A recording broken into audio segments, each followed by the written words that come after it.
Good evening children. So in today's video we are going to discuss about extraction of metals which are present at the different levels of reactivity series.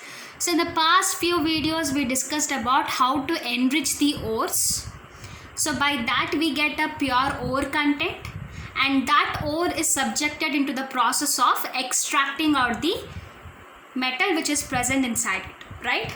So let us see, in this video we are going to discuss about how to extract the metals which are present at the low reactivity series. That means they are very much at the bottom of the reactivity series, and these are not at all reactive in nature. They don't react with anybody. So such kind of metals fall into a category called as unreactivity. What they refer to as all the metals which are present at the low reactivity series. In just one word they can be explained as these are unreactive in nature. That means they never react with anybody in nature. So these are what? These are unreactive in nature. Okay. So now you have an ore of this particular metal which are at the bottom of the reactivity series. I'm repeating it again. You have an ore, okay, not a metal. You have an ore, and your duty is to extract the metal out of that ore. So how you can do it? Just by a simple process, we can extract the metal from that particular ore of low reactivity series, and that process is nothing but just by heating. How you can extract the metals? We can heat them, we can heat the ore so that we get this metal very easily. No any such kind of rocket science here in extracting out these metals. There is no any big dilemma or confusion or huge process involved here.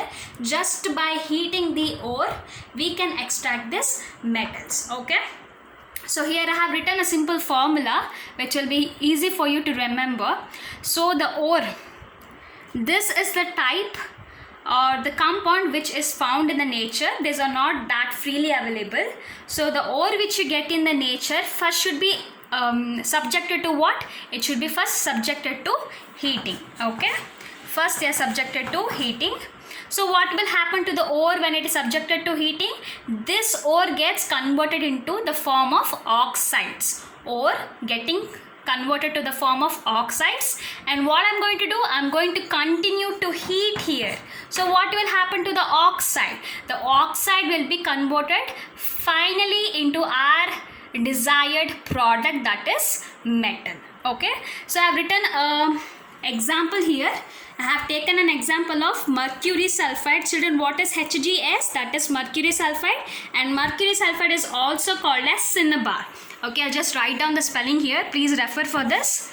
Mercury sulfide is also called as cinnabar. Okay, so this mercury sulfide, when it is subjected to heating, so whenever heating happens, which gas